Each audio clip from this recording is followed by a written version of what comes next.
This is our formal meeting format.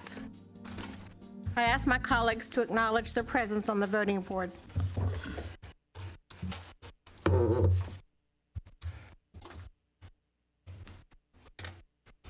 At this time, I ask everyone to join me in a moment of silence.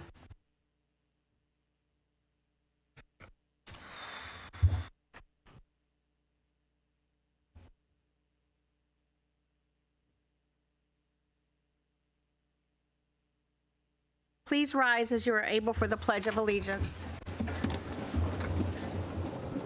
I pledge allegiance to the flag of the United States of America and to the republic for which it stands, one nation, under God, indivisible, with liberty and justice for all. We will now proceed with our public awards and recognitions. Mrs. Felton. Good evening. Additional 2017 Virginia Index of Performance Award.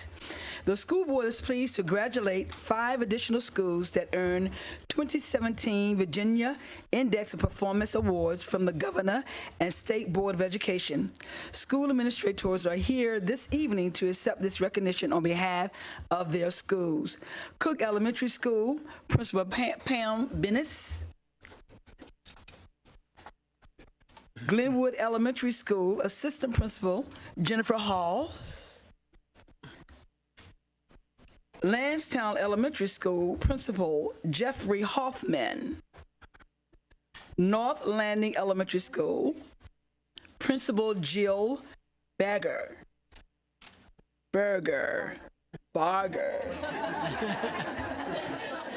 You got it. And Rosemount Forest Elementary School, Principal Greg Fulich.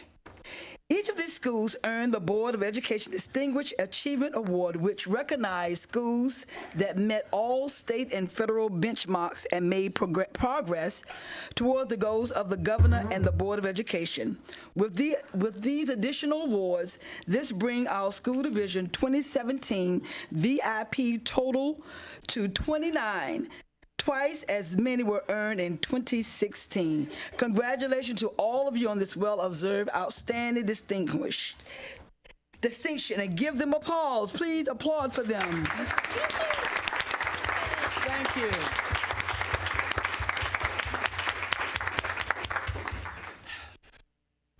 Ms. Chairman, this is our only recognition this evening.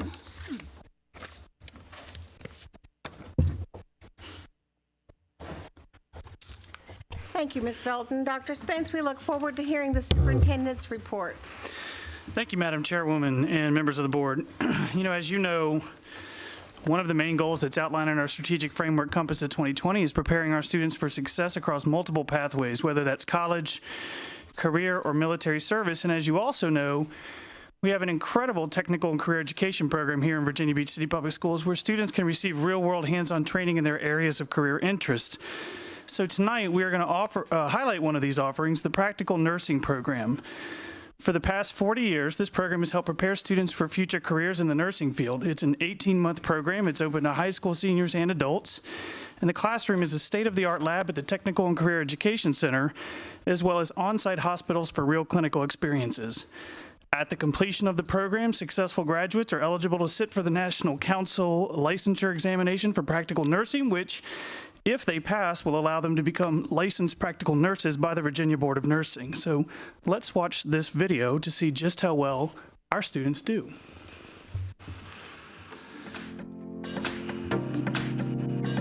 I wanted to enroll into the nursing program because all the females in my family are nurses or in some type of healthcare, and I just been around them, and the love for nursing is my passion. I've always wanted to be a nurse. I started volunteering at Virginia Beach General, and that has made me want to be a nurse. And so I thought this was a good start to see if I would be able to, or I would like this as a career.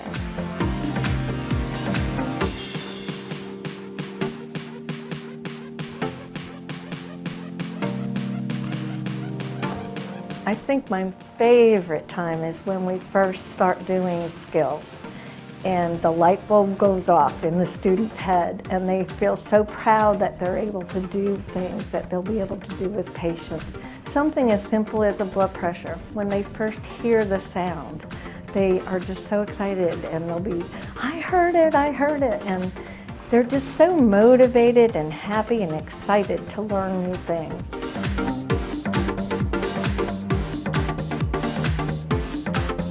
The majority of our students decide that they really like nursing and want to continue the education. So many of them will go on to become LPNs by coming back after graduation from high school until April of the following year to become an LPN. Some of our students choose to go on to college and become an RN right away because they learned that they really cared about the nursing field when they were here and able to go to clinical and work with actual patients. I've actually made a lot of friends as soon as I came, so that really helps for bonding with other people and learning and making it more comfortable to work with a patient or either a mannequin to be able to work together. The instructors are very nice and they help a lot, and they don't make you feel uncomfortable. If you don't understand, they'll explain it again. I feel like even if I changed my mind about being a nurse, I still have the experience and I wouldn't trade it. Most of our students that graduate and become LPNs do go on to become RNs. So it's exciting when they come back and they say, oh, I'm doing so well in the RN program because I already learned that in Virginia Beach School of Practical Nursing.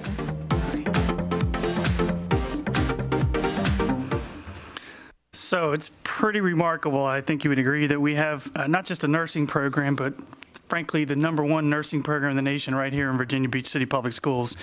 And it's also, absolutely, yeah.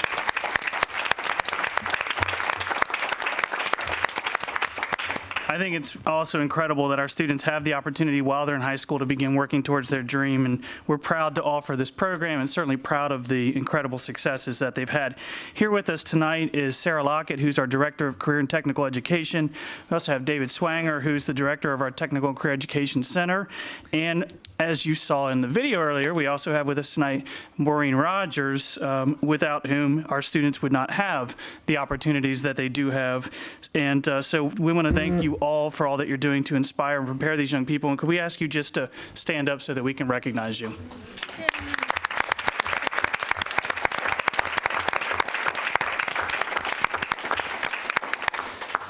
As always, this Compass Keeper video will be posted on the homepage of vbschools.com, and you can visit our blog, The Core, to read about other members of the Compass Keepers Club. Thank you, Madam Chairwoman. That completes my report. Thank you, Dr. Spence. Madam Clerk, do we have any speakers on agenda items? Yes, ma'am. First, we have Michelle McSweeney, then Stephen Johnston, then Reed Greenman.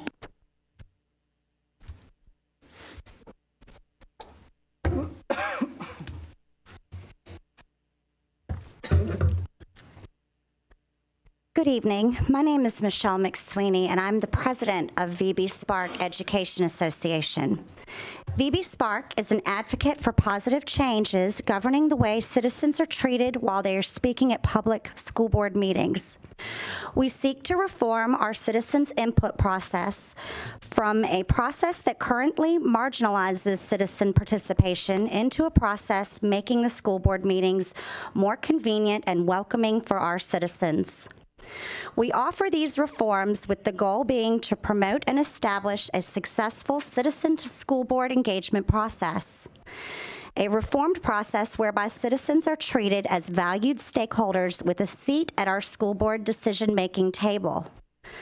The purpose of all government public meetings is for our elected representatives to listen to our input and for citizens to provide direction for prudent and wise governance. Reforms we are advocating for include the following. Citizens should be able to sign up to speak for 3 minutes on any and all agenda items or on any or all agenda items placed on the consent agenda. To make the process more convenient for residents wishing to speak, citizens should be able to sign up to speak up until the time the agenda item is called for discussion during the meeting. To have a valued and respected seat at the decision-making table, citizens need to speak on each agenda item at the time the agenda item is under consideration by the school board before the board votes. As stated in Bylaw 1-47, Section B, we propose to end the current practice permitting any elected officials from a district within Virginia Beach to go to the head of the list to speak. The order in which citizens or elected representatives speak should be the order in which they sign up. Citizens are in charge of our government, and our elected perspectives work for us, not the other way around. If a citizen signs up to speak on any consent agenda item prior to the beginning of the school board meeting, we propose that the item be pulled from the consent agenda and the citizen can speak on the item before the school board votes on the item. This is the same process our city council meetings use. End the practice of, thank you. Virginia Beach Spark would be happy to join the school board's bylaws committee and work together to craft an improved set of bylaws and standing rules. Together, our school board and VB Spark can help improve our public input process by making it more welcome and hospitable for citizens to provide their input to their elected school board representatives. Thank you. Stephen Johnston and Reed Greenman. Hello. I apologize for being late on the issue. I've been out of town for the last several weeks. I saw on the agenda that the school board will be buying new textbooks for the advanced placement and the academy kids. When this book bag is what my son took as a senior and carried every day at school at Bayside. Math book. Literature book. Oh, man. Biology book is similar to the one we're about to buy. This HP Spanish book, and of course, the extra reading book he has to read. Probably about $600 worth of books right here. This is an e-reader. I paid $89.95 for it. We can download these books onto the e-reader, and this is all the students would have to carry. I'm not saying we should buy e-readers for everyone right now. That is too cost prohibitive. But instead of buying books 200 and 300 at a time, why don't we buy the e-readers 200 and 300 at a time? So that the kids who are now taking AP history, instead of be given this book, could be given this. And then they could download the other books possible, so they don't have to carry these books around. This is a lot easier to store and maintain than this pile right here. It'll save the school board a lot of money and be a lot easier on the children. This also has internet capabilities, so they can do research in school on the internet. It's got calculators, and you could download other programs, word processing, and go to a paperless school. In 1989, I helped design St. Andrew's Academy in Norfolk. That was the very first paperless school in the state of Virginia. Virginia Beach Public Schools needs to start moving into the new generation. We need to start moving to going paperless. Thank you. Reed Greenman. Good evening, school board. Dr. Spence. I'd just like to say that if we do that, the kids won't get any exercise. But no, I agree with that. My name is Reed Greenman, and my daughter grew up in Virginia Beach and went through every school in Virginia Beach, from taking preschool at the Tech Ed building to Red Mill Elementary, go Dolphins, to Princess Anne Middle School, go Panthers, to Ocean Lakes High School, go Dolphins again, and on to ODU, where she became a Monarch. I'm here tonight because, following up with the president of Spark's remarks, I am also a board member of Spark. I am also a board member of the Virginia Beach Tea Party and the Virginia Beach Taxpayer Alliance. I have served as the chairman of the Virginia Tidewater Libertarian Party and the Taxpayer Alliance. I know what it means to be a chairman, how to run a meeting, how to write bylaws, and how to write standing rules. We've gone through your bylaws and your standing rules, and they have a lot of room for improvement. Tonight on your agenda, in that massive packet that I had to wade through and read, hundreds of pages and numbers and all of it, and by the way, I did read it all, you have for consideration changes to school board bylaws number 1-17. I and the rest of the members of Spark are vehemently opposed to several aspects of these changes. First of all, I think in general, you as our elected representatives at this public meeting to listen to us are to direct our schools and be good stewards of our schools. You seem to delegate too much responsibility to Dr. Spence and others. In these changes, you're proposing to delegate to Dr. Spence or whoever his designee is, basically the control over any of your publications and website. In addition, I'm going to be congenial in my remarks because I'm trying to persuade you to work with me on these changes. But don't underestimate my congeniality for a lack of outrage at some of the things I've observed since I've started paying attention to this body. That doesn't help in getting you or persuading you to work with me. We are very interested in changing the process so that we can come here, Dr. Spence, and you and the rest of us can listen to us and we can give you the insights of our analysis. I'm a business process engineer and a business analyst. I spend an inordinate time going through changes to make processes better, and I can help you as well. Right now, your public input process is flawed. This whole process of 30 seconds to try to go over an agenda packet this big and not speak on individual agenda items is crazy. It's not how City Council does it. It's not how the General Assembly does it. I don't know why you do it. Not having us speak at the time you're considering these complex issues is also not good business practice. We have a long list of changes. We would like to work with you, but first of all, you've got to get this committee that does these changes and made the recommendations to you tonight to allow us to go speak and join the committee and provide our input. We're not even allowed to do that. And as you can tell, my 3 minutes is up and I couldn't even conclude my remarks. So basically, you guys have got to do a better job if you want to hear from us and we can provide valuable input to you. Thank you. Madam Chair, those are all the speakers I have signed up on agenda items. Thank you. The chair will entertain a motion to approve the minutes of our last meeting on October 10th. The motion is made by Mrs. Rye, seconded by Ms. Manning. The voting board is open.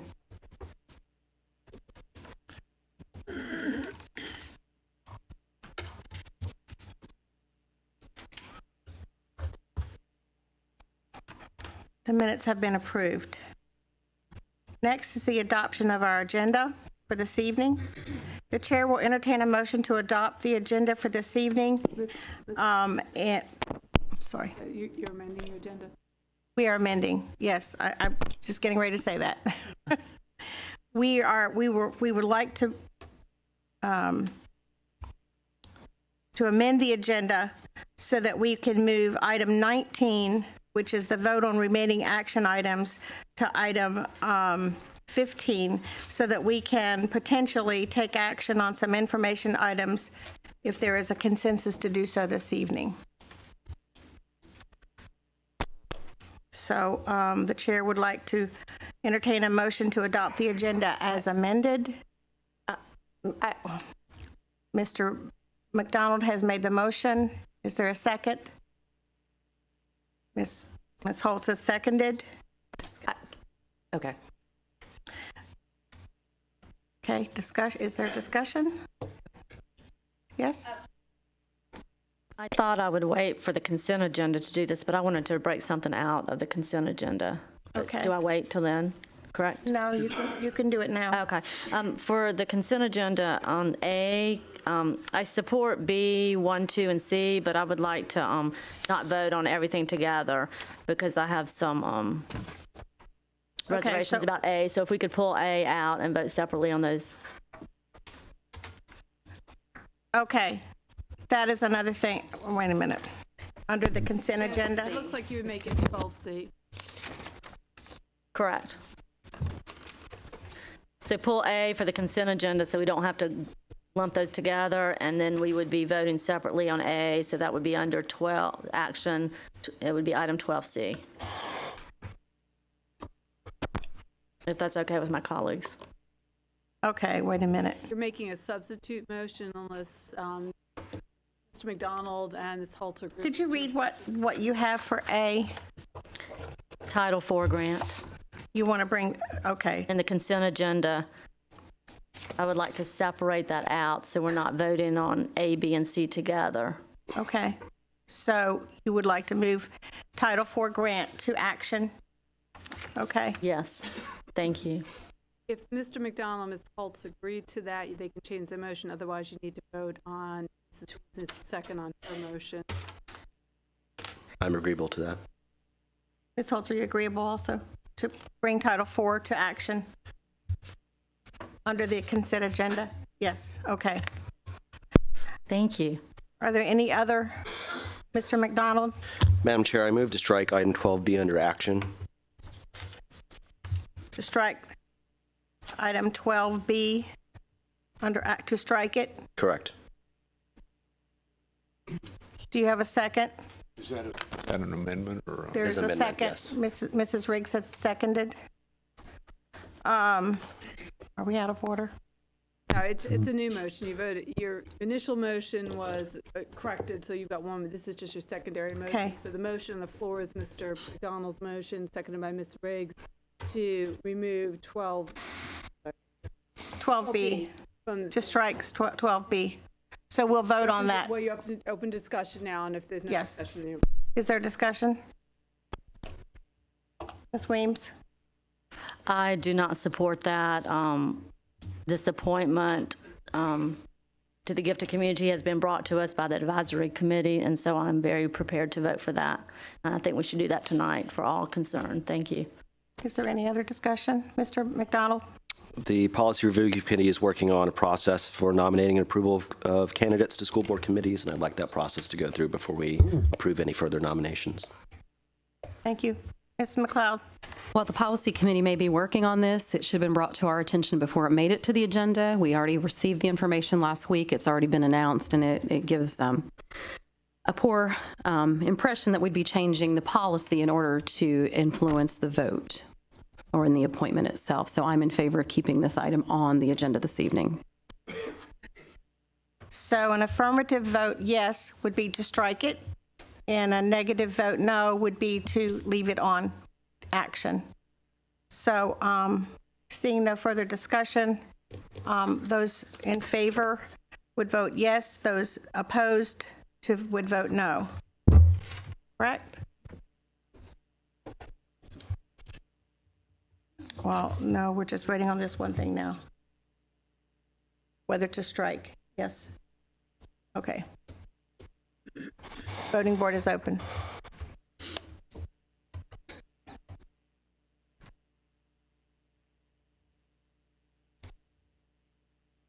Okay, we have voted to remove item B from action.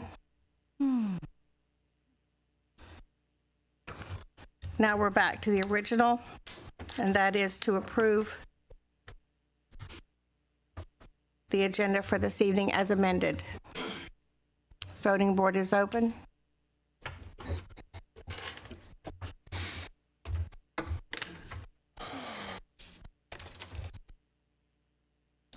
Thank you.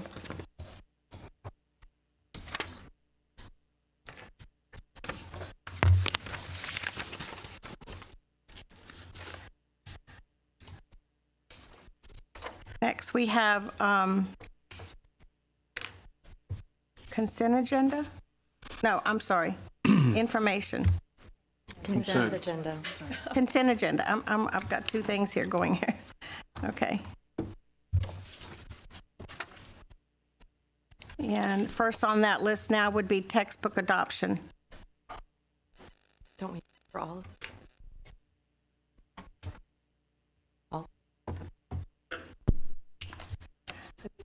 you just need to announce it's on remaining on Right. consent. Textbook adoption would be, is moved to A now, and it would be Tallwood High School Global Studies and World Languages Advanced Placement World History, and for Ocean Lakes High School Math and Science Molecular Biology. And for B, under consent agenda, would be the Lansdowne High School Cell Tower new lease. All those in favor, please. Yes. I need a motion. Move to approve. Mr. Edwards Move to has approve. made the motion. Ms. Riggs has seconded. Voting board is open.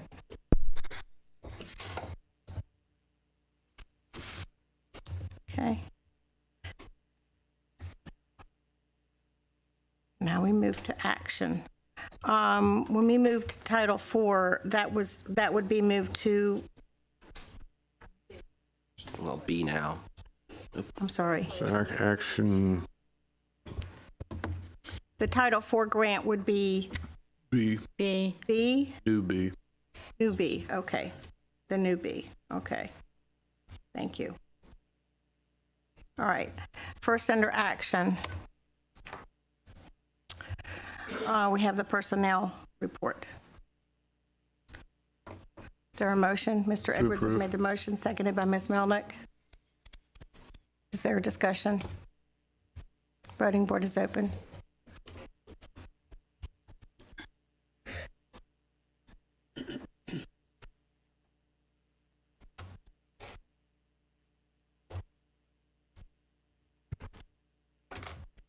Okay, next action item is B, which was the Title IV grant. Is there a motion? Ms. Weems has made the motion. Ms. Riggs has seconded. Is there discussion? I'm sorry, I wanted to discuss it. I'm sorry. We're going to discuss. Yeah, take sorry. mine back. Is there a motion? I'll move to approve. Mr. Edwards has made the motion. Ms. Riggs has seconded. Is there discussion? Ms. Weems? Yes, I just, I know to refresh everybody's memory, I know this is part of the grant, so I have a question and a comment. Part of the grant, and part of it was going to be $36,000 to send some of our folks out of district to get PBIS training.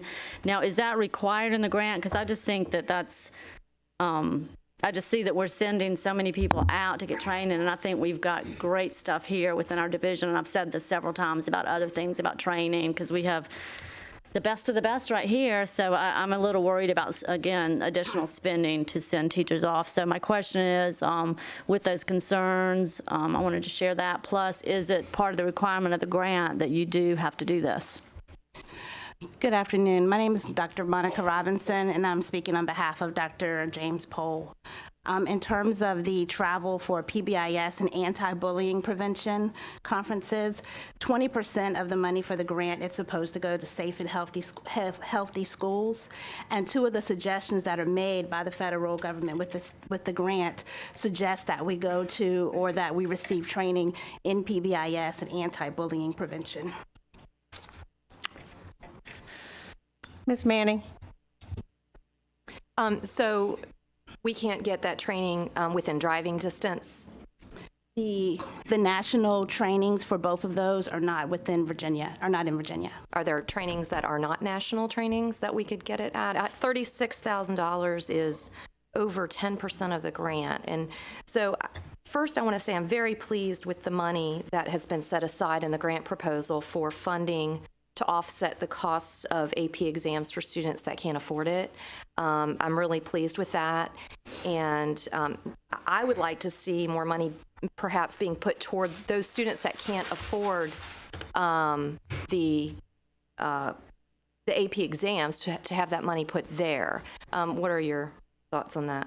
What we did to come up with the number for the AP exams was that we looked at the number of students who we previously paid for with the grant that we no longer have. And last year we paid for about 1,700 tests for free and reduced students with a grant that we no longer have. And so we used that number to kind of give us an estimate of how much we would need for this year. The grant can be amended, and if we do need more money for the AP grant, for the AP students, we are able to do that. Thank you. Mr. Edwards. This Title IV money certainly caught my attention over the weekend when I was reviewing the agenda, and I've spent quite a bit of time discussing it with staff. We're a large school division, and yes, they're proposing to spend $10,000 to send a number of people out of the division to bullying training.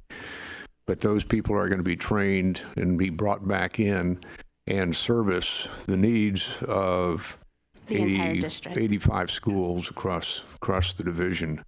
Yeah, it looks like a lot of money, but I mean, I think that's the kind of money we need to do to address the very important issues that we're talking about tonight. This Title IV money is new money. This is, because I was concerned because we're, some of our proposals in there are talking about raising benchmark. And I said, well, is this more than we got last year? And I said, yeah, it's all more. It's all new. The AP exam money backfills a grant that went away. So we've done that before. And that AP level is benchmarked off of historicals and should address what we need. So I think the staff has actually done a really good job of pulling together this new money from the federal government. And again, there's a lot of negative aspects to federal intrusion into our local school divisions, but this is an exception to that. I'm really excited and appreciative of this federal money and what the staff proposes. Any other discussion? Ms. Felton? Good afternoon. Good evening to you. This PBIS program that you're speaking of is federal. Once the training is done with our particular leadership, will we come back and moving forward with this? Will it be a mandate or a non-negotiable for all the staff to become part of this training? Yes, I believe so. When the cohort comes back from the training, they will train the people within their buildings, and then we will go out and have PLCs within the entire district. So it'll be a non-negotiable. It'll be a mandate. I'm not sure. It will be part of our strategic plan. Any other discussion? Thank you. Voting board is open.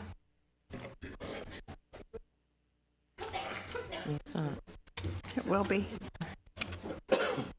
Good to go.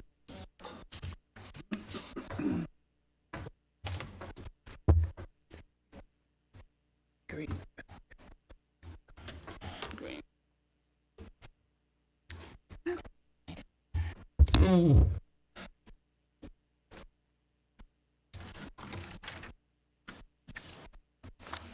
Okay. Moving on. Next, we have information. Under information this evening, we'll start with the field trip annual report. Thank you. Chairman Anderson, Vice Chairman Edwards, members of the board, and Dr. Spence. First of all, I want to apologize for the error in the original document that you received on the field trip report.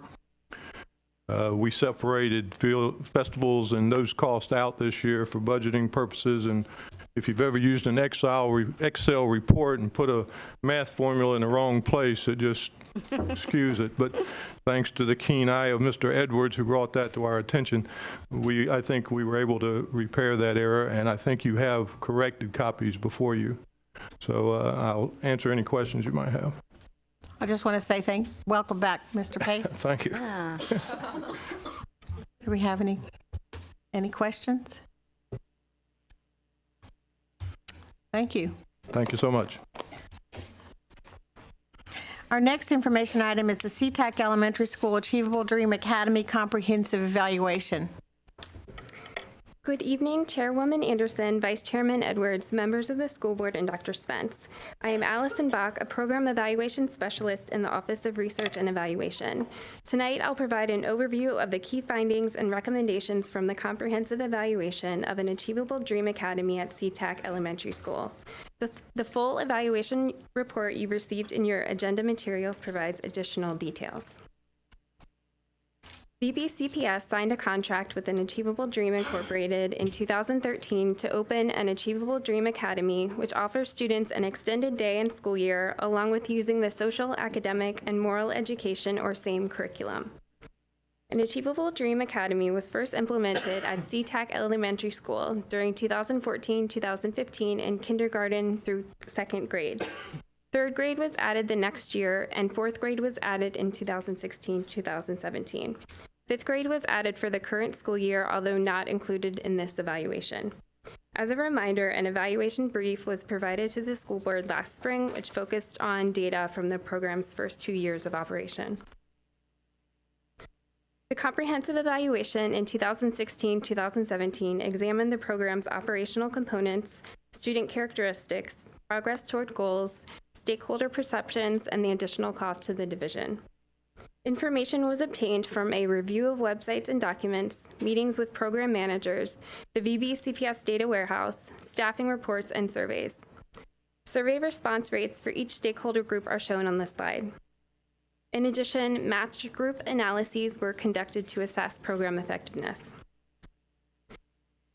The first evaluation question focused on the operational components of the program, and key aspects are noted on the slide. The extended day provided to 1st through 4th grade students added 1 hour 20 minutes Monday through Thursday for academics and clubs. This was 40 minutes shorter than indicated in the contract due to logistics with bus schedules, and it was a joint decision by VVCPS and Achievable Dream Incorporated. A summer intersession also added instructional time for academics and the social, academic, and moral education curriculum for all students. The program offered 67 field trips to students in kindergarten through grade 4 during 2016-2017, such as going to the Virginia Aquarium and the Virginia Air and Space Center. On the surveys, students, parents, and staff noted the field trips as a strength of the program. In addition to the VVCPS academic curriculum, An Achievable Dream adopted the same curriculum which emphasized ethics, etiquette, conflict resolution, STEM, and speaking green, which is standard business English. Finally, parents and students signed an educational contract with the program that outlined responsibilities, including ensuring daily attendance and following a student dress code, which included uniforms. Instructional staff selection occurred through joint interviews with the principal and an Achievable Dream representative.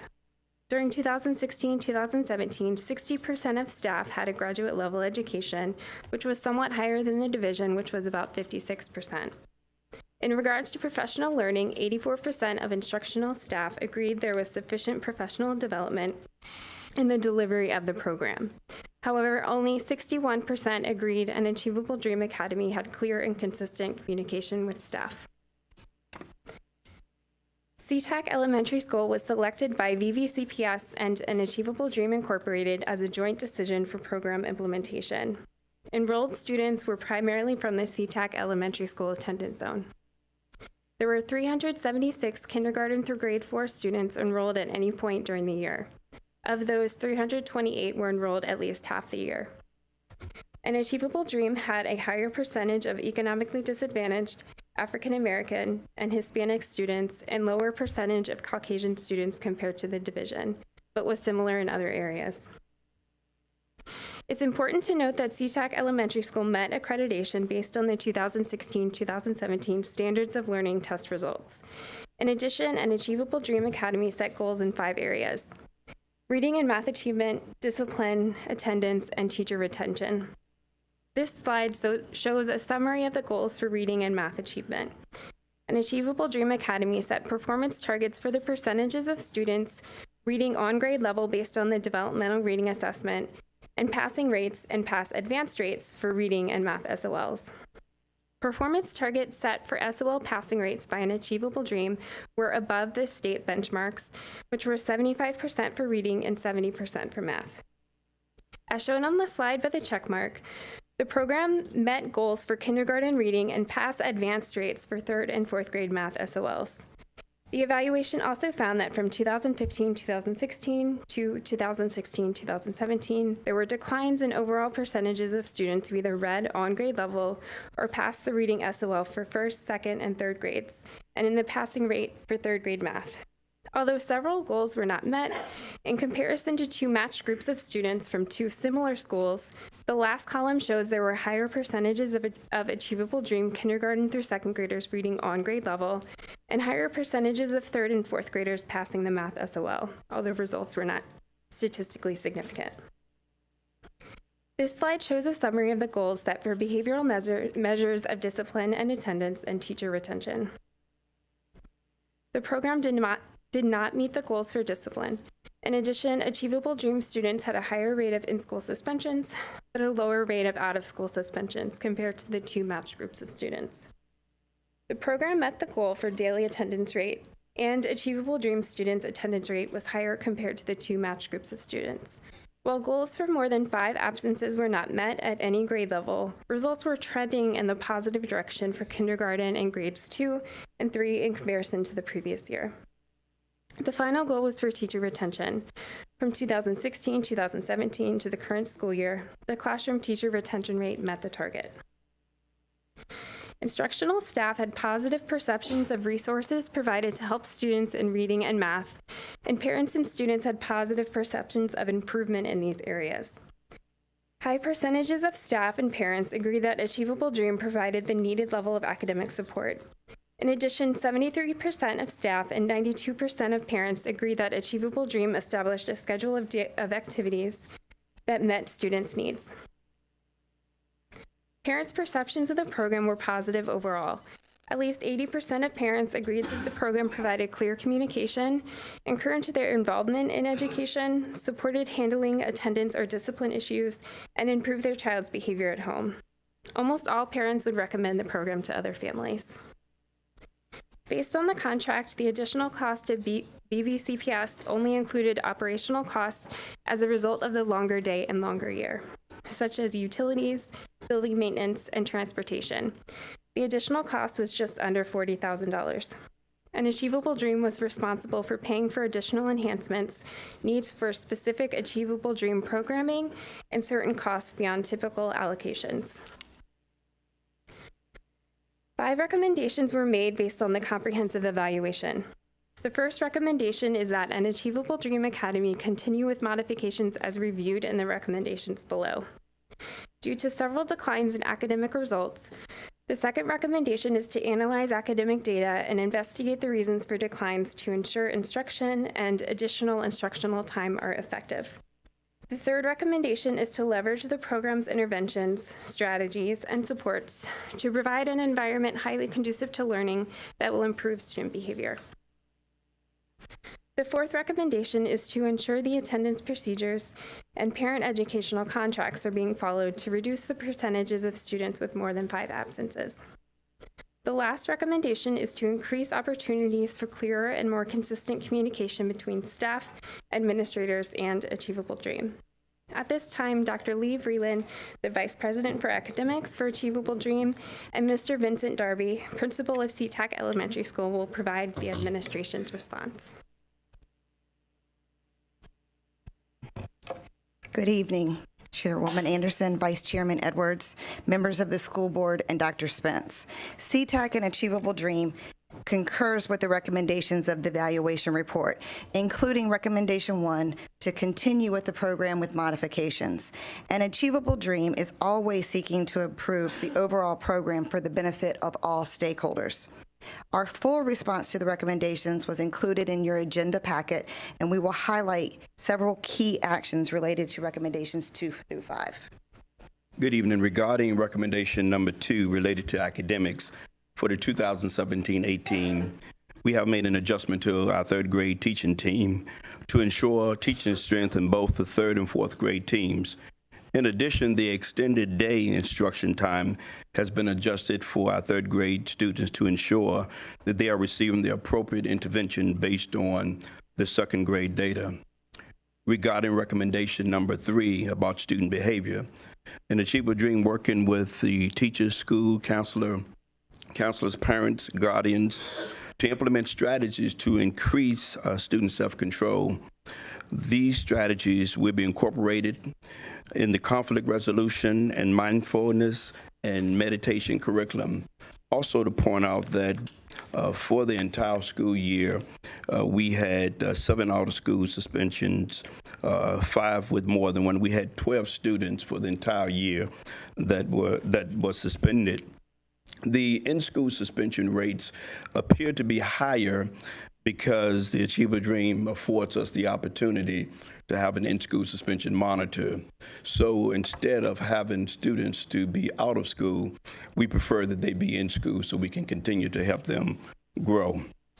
Regarding recommendation number 4, as outlined in the Parent-Student Handbook, an attendance committee has been formed to monitor and improve attendance and tardiness. Each day, the attendance list is pulled and each parent is called by the Director of Operation and Student Service or the Student Enrichment Coordinator. After 3 absences, parents and guardians are required to meet with myself and the Director of Operations and Student Services. In addition, we have wonderful incentive programs in place for the students who attend schools daily. Regarding recommendation number 5, dealing with communication, An Achievable Dream is developing a survey for teachers and staff to determine where the communication gaps are and concerns exist, and ways that the communication can be improved. As a follow-up to the surveys, grade-level meetings will be held by school administration and Achievable Dream leadership to ensure the lines of communication are consistent.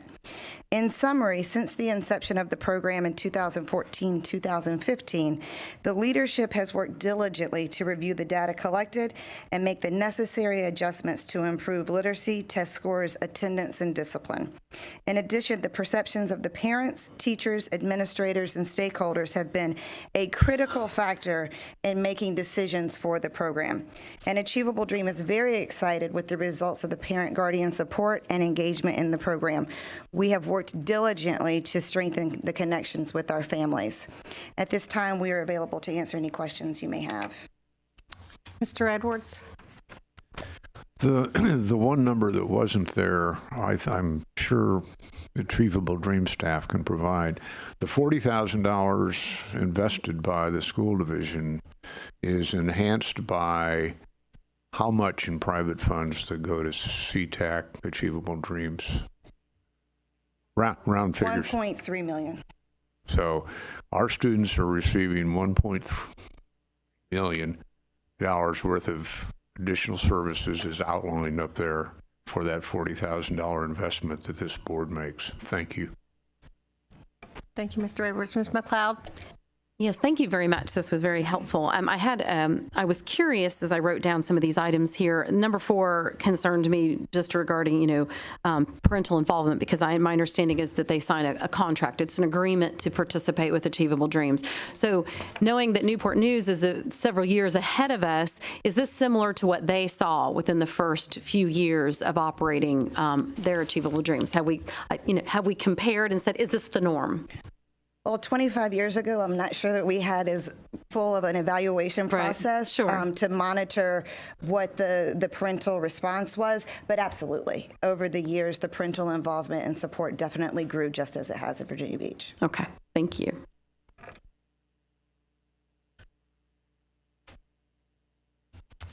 Ms. Fry?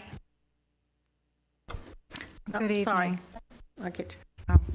So with regard to the absences, can you, when you mentioned after 3 absences, are you speaking of 3 days or 3 separate periods of absence? So in other words, a child's out sick for 3 days. Are you counting that as one for this purpose of contact to the family, or? No, the parents are contacted, the families are contacted every single absence, but after 3 absences, a parent would be required to come in for a meeting. However, if it was 3 consecutive absences that was a result of an illness, then that would be okay, and that wouldn't require a meeting.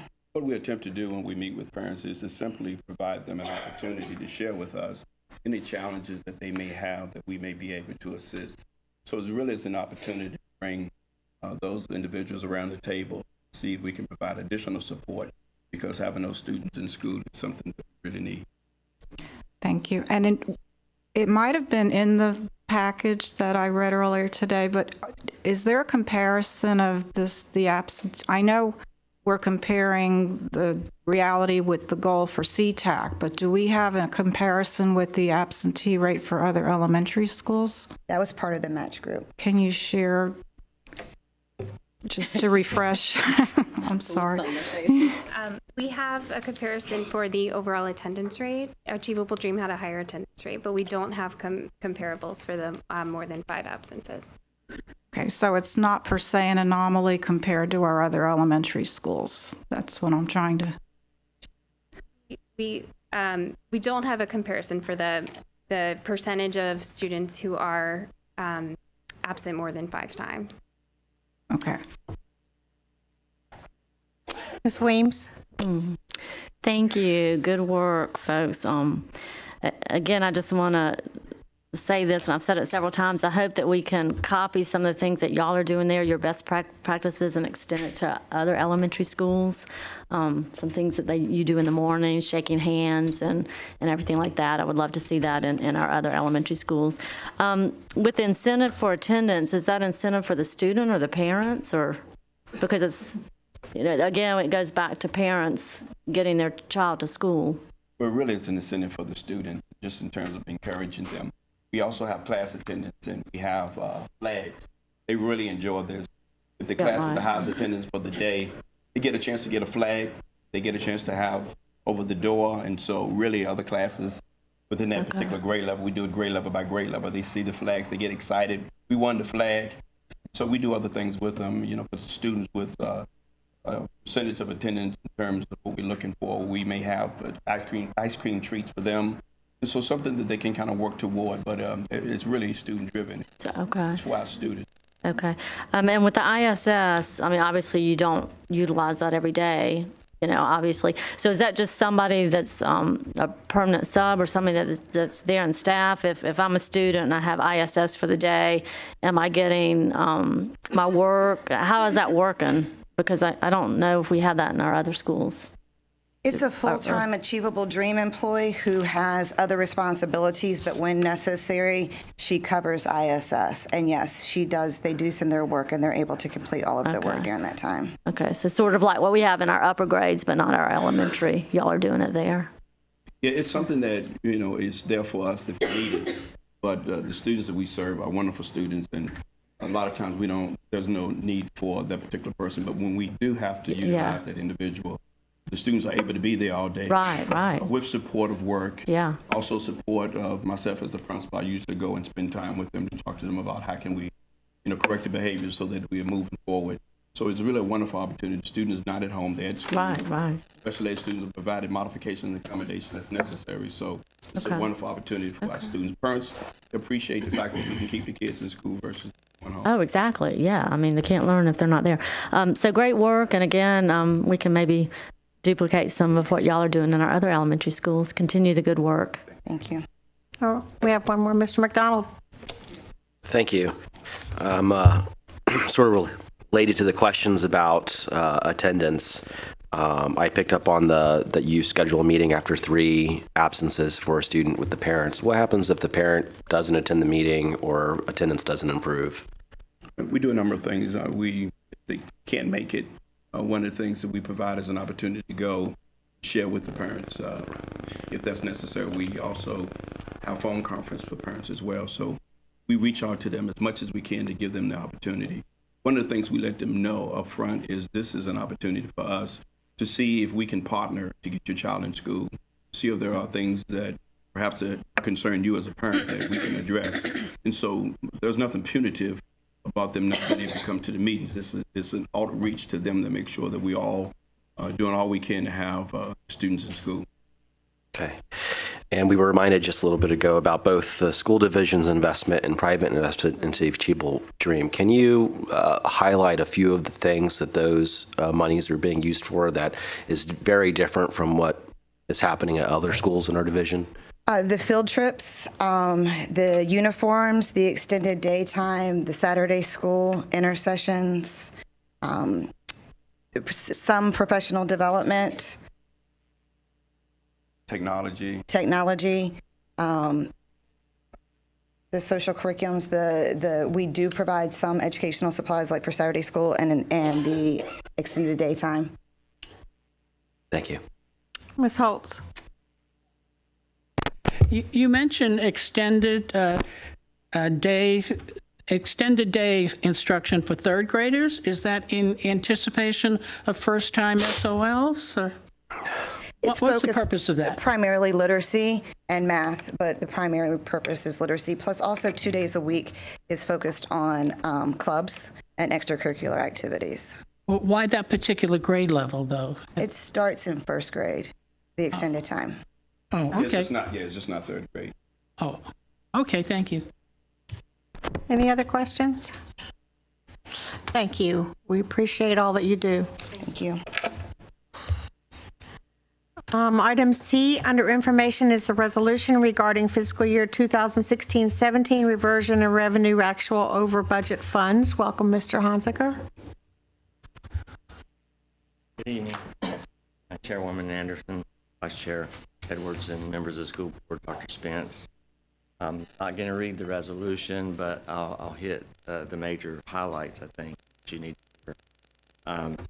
Our reversion number, which is funds that really we didn't spend that were budgeted as of June 30th this past school year were $16,141,083. We add to that the monies from the Green Run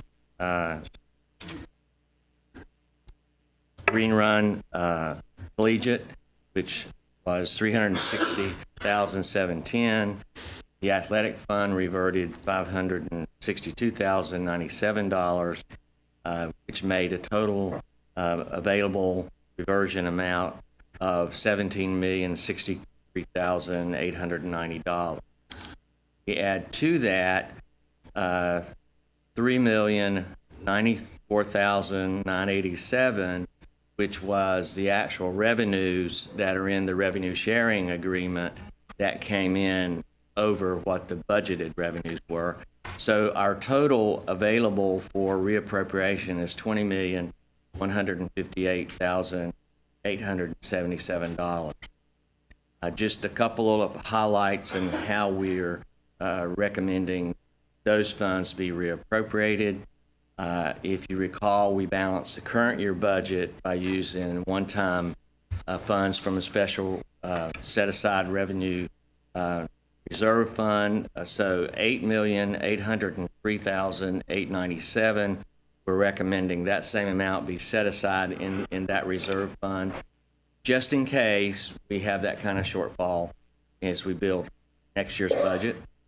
We want to put the money from the athletic budget back into the athletic budget, so that $562,097 would go back into the athletic fund. Want to set aside and reappropriate $900,000 to be appropriated to the CIP fund, which would be for two projects, renovations and replacements of Browns 2, which is a project of $750,000, and renovations and replacements various 2 of $150,000. And the final number has 11 one-time kinds of needs, and that totals $9,892,883, and those are the recommendations for the reappropriation of these funds. Thank you, Mr. Hunziker. Are there any questions? Ms. Manning? Thank you, Mr. Hunziker. These are definitely things that we need. I'm really pleased about the vans. That is going to save us money in the long run. What is the current time frame target for the implementation of full-day kindergarten with the recent tax increase in the budget? It's a 5-year plan for full-day kindergarten and the additional preschool, because those two things were combined, was a 5-year plan. The council approved funding for the first 3 years. So we have funding in the budget now. It's $6,750,000 a year for 3 years. Well, ongoing, but we have a plan to spend that in the 3 years. So next year, we won't have $4 million to spend. We'll be adding about $2 million a year over the 3 years, right. A little bit more than that. So that being said, we don't have the funds budgeted for full implementation of full-day kindergarten. There's a possibility that the board could go back and ask the citizens for another tax increase. I do think that's an option. What we hope is over the next 3 years, the economy will continue to grow and improve, and the revenues for Virginia Beach in terms of those 13 or 14 revenue sharing items will improve. The state economy will improve, and perhaps we don't have to ask for another increase. But it certainly is an option at the end of the 3 years. Thank you. Mr. McDonald? Thank you. For the public's benefit, because I've seen a little bit of conversation about this out in the public, reversion funds. Can you give us a an overview of what reversion funds are, why we have this money at the end of our budget, and what is seen as being appropriate as far as reversion funds as percentage of budget as far as professional accounting standards go. Well, our reversion funds are simply the funds that have been appropriated or budgeted from all sources of funds that we don't spend at the end of a fiscal year. Our budget, our operating budgets, in excess of around $50 million. You add the grants and other funds, probably $850 million plus. If you underestimate or overestimate what your expenditure needs are by 1% of that $850 million, that's $8,500,000. As a CFO, and I've been doing this for a lot of times, a long period of years, Virginia doesn't necessarily set a benchmark for school divisions because school divisions can't hold on to reversion money. We have to ask for that to be reappropriated. Some states, for counties and cities and school divisions, recommend 8% of your total budget should be available for reappropriation or unspent. That's a safety factor. So this year, if it weren't for the $3 million that we didn't necessarily anticipate, our reversions were between $16 and $17 million, which is right about that 2%. So is that a safe margin? I don't know. I'm happy that we have that money available. It's going to be more difficult to squeeze that down and operate a safety margin. So over the last 10 years, the reversions have from anywhere from $10 million to about $22 million. That's a long answer, but there's really no benchmark. Thank you. I appreciate the long answer. I think it's helpful. Ms. Weems? Yes, thank you, Farrell, and thank you for all your work with the budget. You do a great job, and I would not want to be in your shoes, but you're directed by us. Back to so the kindergarten, and I think I spoke to this 2 weeks ago or 4 weeks ago in workshop, and I heard your answer, but okay, so full day kindergarten this year, because we added them this year. Okay, so in 5 years, everybody will have full day kindergarten. Is that correct? That's not 3 years, but 5 years. We're funded for 3, but in 5 years is the full implementation. For 5 years. That's okay. Basically the initial. Okay, because and everybody knows where I was on that issue, but I'm thinking that was such a big, important issue to ask for a tax increase, but yet we're using this money for other needs, and we're still in 5 years in 4 years, we're still not having full day kindergarten for everybody. So I would have liked some of this money to speed that, because I will not support going to city council and asking for a tax increase for implementing the 4th and 5th year of, so that's why I'm a little concerned about this. So I would have liked to have seen us push that forward, since it was such a priority for this board. I would have liked to have seen some of this money to go to maybe bring it down to 2 to 3 years, or the 3 year that we already have the funding for. So just my comments. But again, I will not support going and asking for more money for something that we have now to use. Thank you. Mr. Edwards?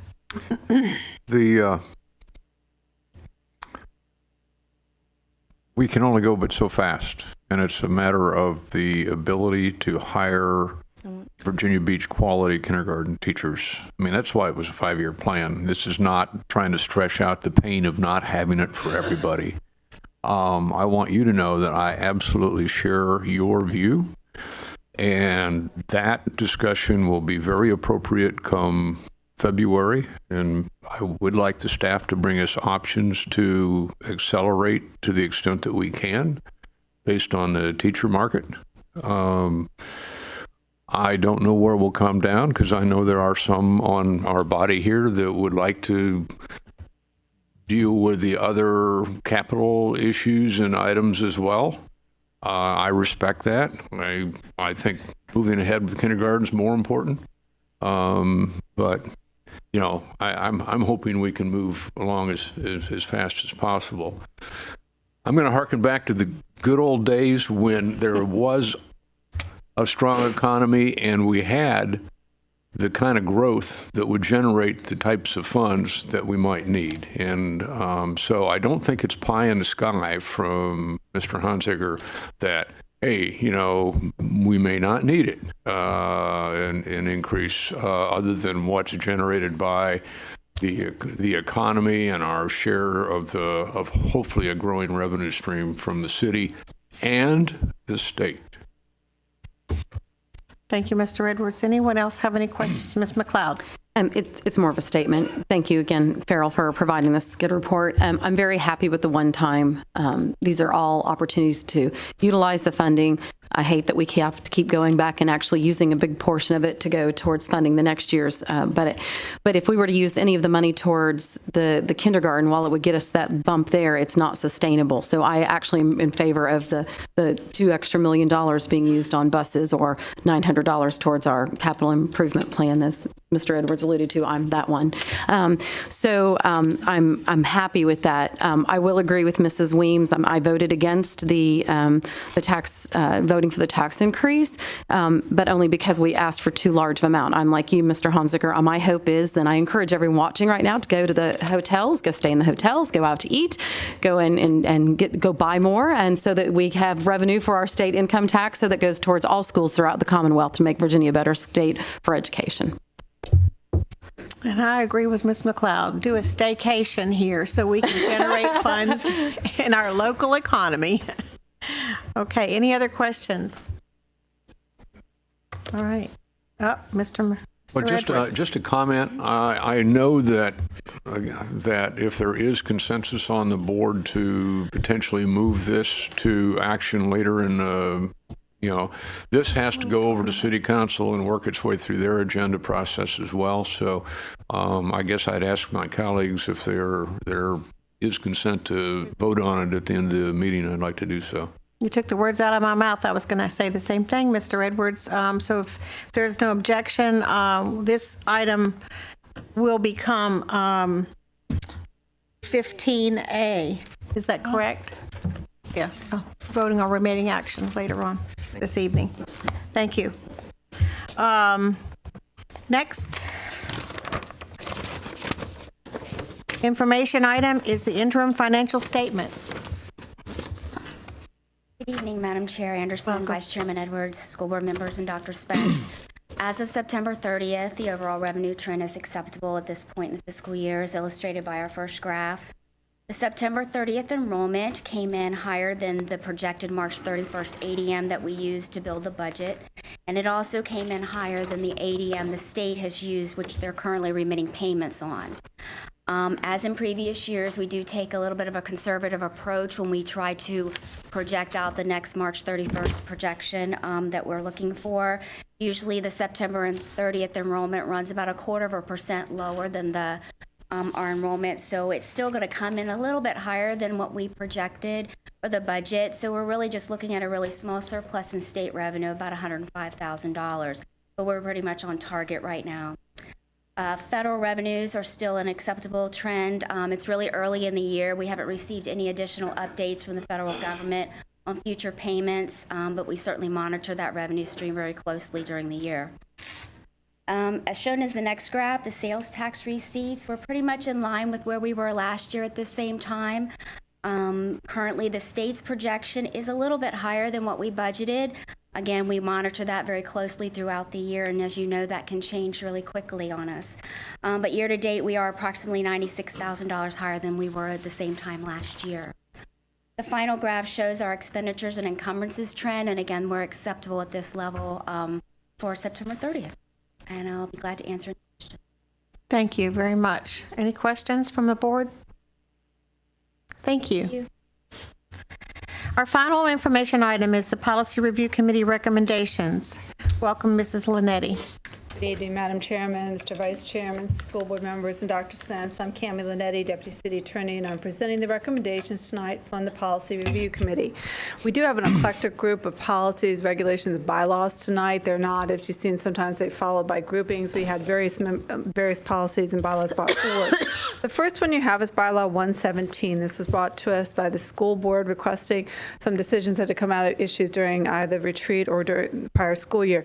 This would be a new bylaw you will be adopting. This one, this is not something we've had before. This particular bylaw suggests how we're going to handle publications by the school board. This is simply publications that the school board themselves, you as a board are putting out. This does not relate to the rest of the school division. So these are how you're going to handle them on there. It has two sections, publications on how we're going to handle the content and specific things that will be published by school board members. And as we put out to you, these are information, we've discussed this before with the school board.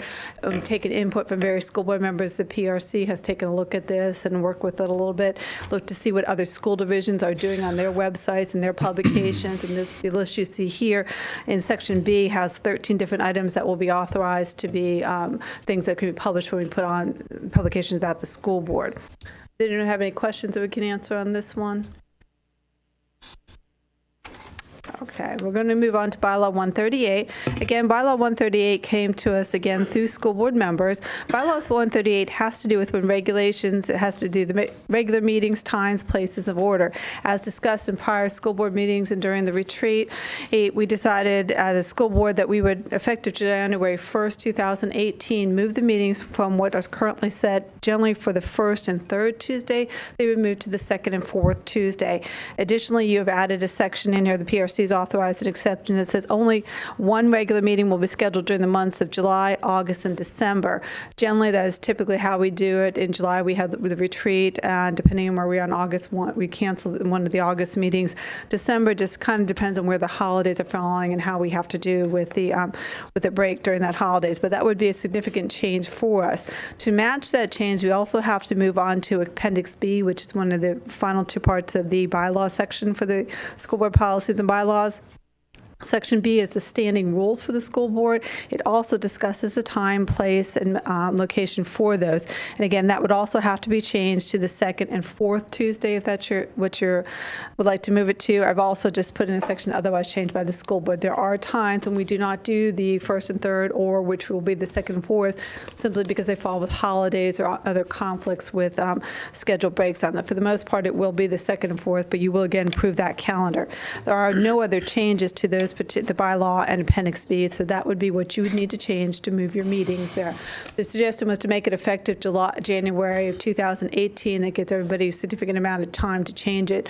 And just for the public purpose, while it looks like it's just school board that matters, many other things, other meetings, other things that we have scheduled and things that we have to get on the agenda also have to be rescheduled. So we wanted to provide significant time for the staff to maybe able to make the adjustments to the calendar that will have to happen if we go to the second and fourth.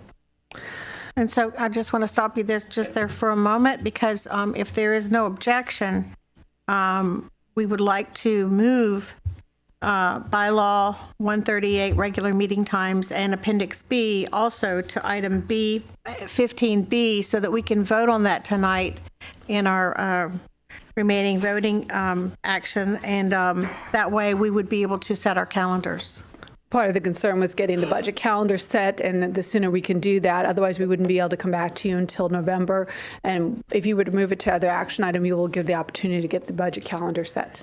Ms. Manning. And just to clarify for the public, the reason that we're doing this is so that we can deconflict with city council meetings, so that the public can have better input at both city council and school board. Thank you, Ms. Manning. That is absolutely correct. There's no further discussion on the times of the meetings. Moving on to policy 374, section 3 has to deal with how we run facilities and the operations.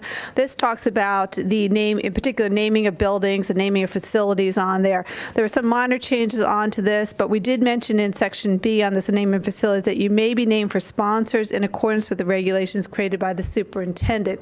There might be a little bit of confusion. Generally, you do not name facilities after individuals in Virginia Beach. There are some remaining facilities that have individual names on them.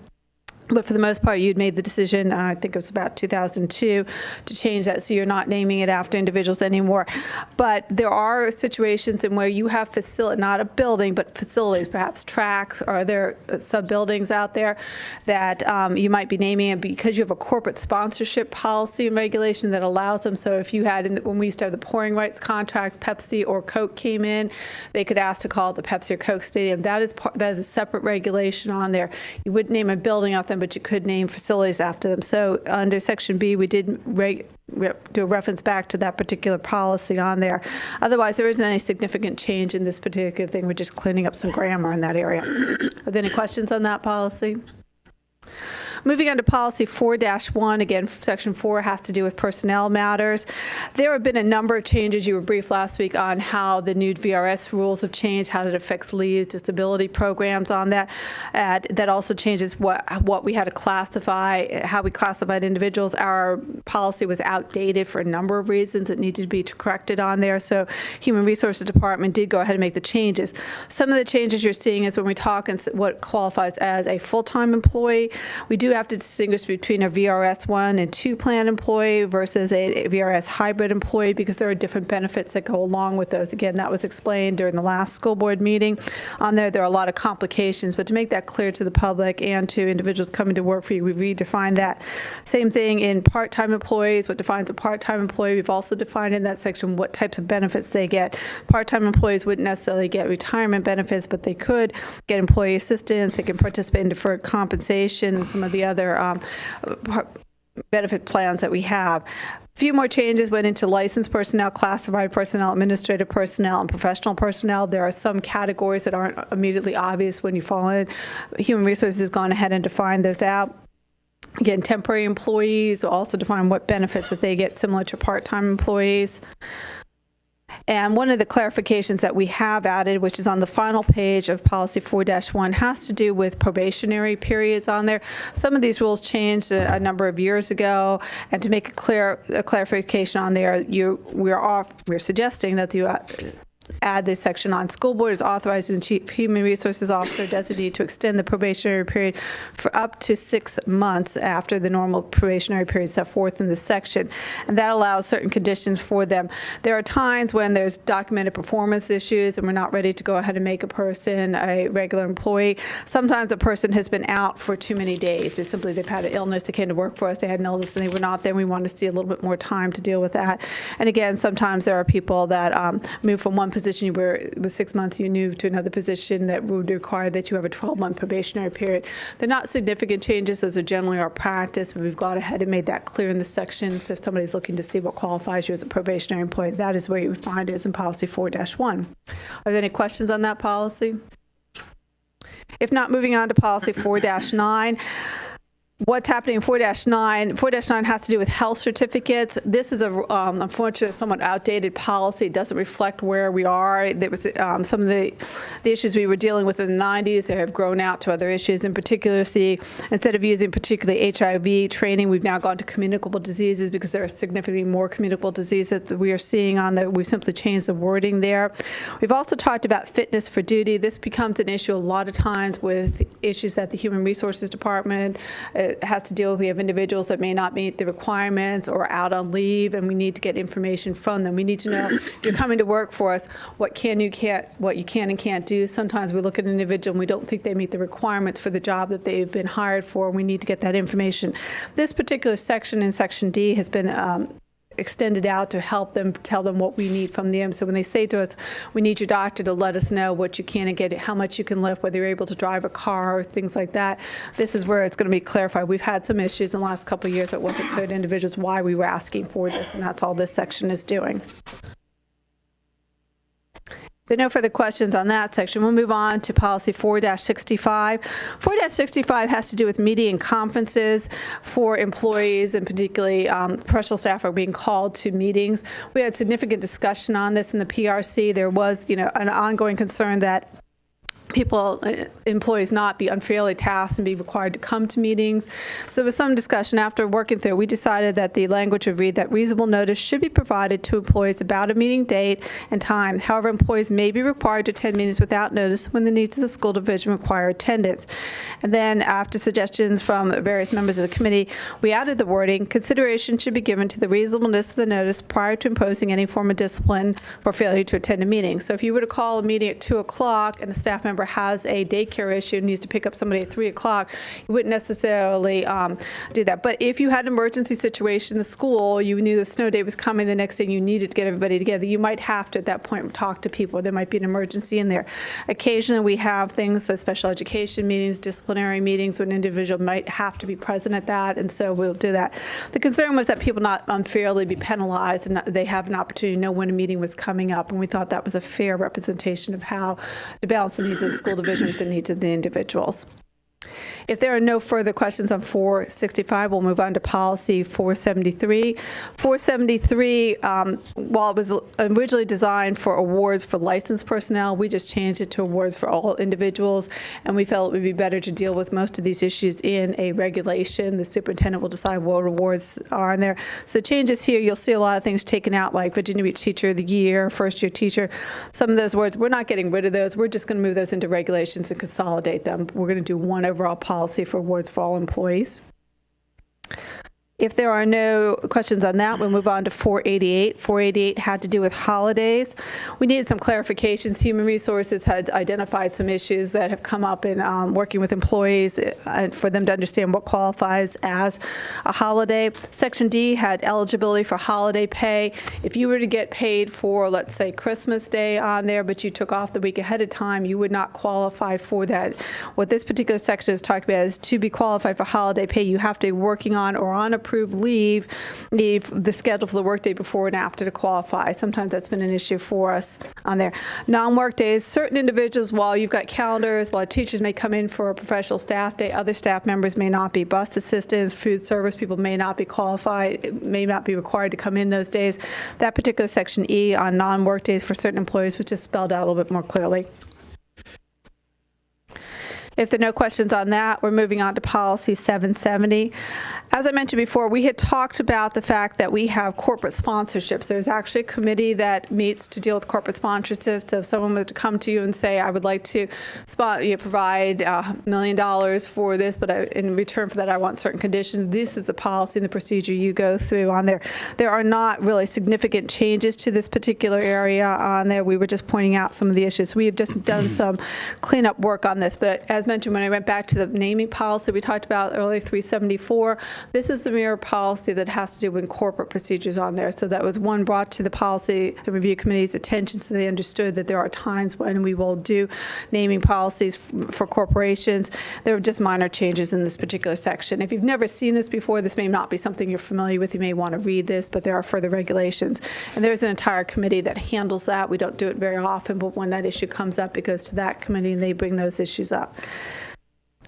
And, yes, I think that's it. All right, after looking at that, is all 10 policies and bylaws. Are there any further questions? You can get them back to Mrs. Rye or the members of the PRC. We'll be happy to look at them. We can take some changes, and we will bring this back to you next month for consent. Unless there are changes, we can address those. See no further questions. Mr. McDonald. I just wanted to quickly thank you for your presentation and for the additional time the committee spent on policy 4-65 on meetings and conferences. I do think it strikes a fairer balance and indicates a commitment of the board to try to treat our employees as professionally as possible. So thank you. Ms. Rye. So if I could add on to that, I thought it was a perfect example of input from a lot of people. And for me, it just boils down to respect and respecting the right of administrators to run their building efficiently, but also professional courtesy to their employees. And I think in most cases, we'll all agree that reasonable adults can work these things out. And I just, I think the end product reflects that. as Mrs. Wise mentioned before, and I think she's put out some notices, when we put together the agenda for the Policy Review Committee, it goes up on your SharePoint site. You have an opportunity to look at it. This will be before it comes to you. This will be in the weeks ahead of time. If it's something you're interested, you may just want to take a look at that. If you have suggestions, we're happy to take that. We certainly take information from the public also on there. But bring that to us, because sometimes these policies are a little bit older, and that's not how we're doing things anymore, and somebody may not have thought of it. But it helps us a little bit more if you can get it to us at the committee level. We have fairly extensive conversations about some of these policies, and we can explain that through there. But again, take a look at it when Ms. Rice sends you that notice. That's a good time to start looking at policies. If you're interested, get the information to either the committee members or let one of us know, and we can take a look at it and get back to you about it. Thank you, Ms. Rye again. Yeah, and just a point going back to 374, as it's referred to, the naming policy. I'll use the analogy of the recent public-private partnership policy that we passed, that it's providing a model for if the interest is there. So in this case, for sponsorship, we're none the worse off if nobody comes through, but we're codifying a process for those who may be interested. Mr. Edwards? I wanted to comment that I too have the privilege of serving on the policy committee, and we welcome public input, and I hope you will send it to us. Our contact information is readily available. Those committee meetings, as well as this meeting, are public meetings, but they are not meetings of the public. There's a distinction between the two. So we need your input. We look for your input. And please send it forward. Thank you. Thank you. Any other comments? Thank you, Ms. Linetti. Are there any standing committee reports? Mr. McDonald. The Legislative Committee is trying to finalize the draft of our proposed legislative agenda. We hope to have that to you shortly, so be on the lookout for that. It'll definitely be, of course, part of the agenda package, but we hope to have that for you well in advance so you can review and comment, and so that we have a productive workshop the next meeting. Any other standing committee reports? Oh, Mr. Edwards. The audit committee met and finalized 2 audits that are now on our SharePoint, and I would invite my colleagues to review them if they want. One was on the cafeterias. The cafeterias have a whole new accountability system for maintaining their inventories, and how many eggs to feed gosh knows how many students and all this good stuff. And it's no longer, it's all computer model driven, and the audit focused on how that was going, and very, very successfully. The challenges of the new system, I mean, the concept of the inventories and the audit's not new, but we caught them in the middle of working this new system, and they came out really, really well. The other item that was finalized are the school activity fund audits. And each school has a myriad of individual funds that are out there handling everything from field trips to different sports activities and things like that. And those generate thousands and thousands of transactions. And we are required by state law to inventory every one of those activity funds. And we bring in interns over the summer and get out there and do it. And the results were very, very good. There were 59 of our 80-some schools had 0 defects. There was not one transaction from, and again, they don't do 100%, but they do a very thorough sample of, the fact that there were 59 schools that were, completely, and none of them had major serious issues. And as I say, we look at all of them. That is done and is posted on the SharePoint and available for review. Okay. Thank you, Mr. Edwards. Any other committee reports? Okay, next, we have adjusted our agenda this evening so that next on the agenda is the vote on remitting action items. And first on that list is item A, which is, so the chair will now entertain a motion to approve the resolution regarding fiscal year 2016-17 reversion and revenue actual over budget funds. Is there, Ms. McLeod has made the motion, seconded by Mr. McDonald. Is there any discussion? Seeing none, the voting board is open.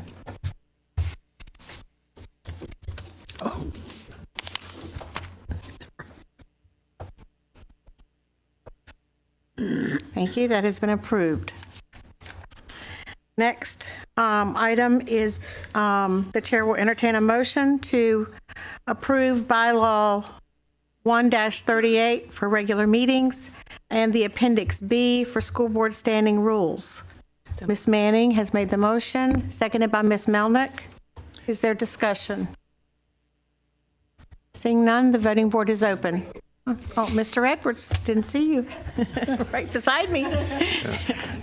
I feel my colleagues are probably going to outvote me, which they've done before. But I will speak to the fact that I don't think the change was, I think it was generated more politically than functionally in terms of the drive for it. I have heard from as many people, civic groups that enjoyed coming down here to piggyback and swing by both bodies on the same evening as those who were disappointed because they had to choose between one or the other.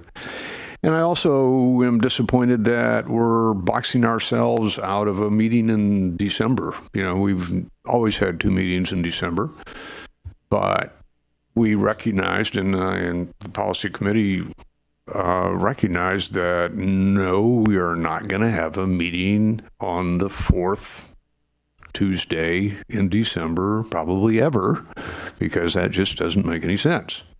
So by shifting from 1 and 3 to 2 and 4, you know, we're down to 1 meeting. Can we live with 1 meeting in December? Sure. But I think it's disappointing that we have to do that, but that's just my opinion. Well, there's no reason why we can't do special meetings also. We've always changed 1 month at a time as well. Even now, currently, when we're scheduled to have the 1st and 3rd Tuesday, we sometimes schedule the 2nd and 4th Tuesday. So there's no reason why then in the future, if we decided to, we could do that for the month of December. So just for information purposes. Any other questions or comments about bylaw 1-38 and Appendix B? Okay, seeing none, the voting board is open.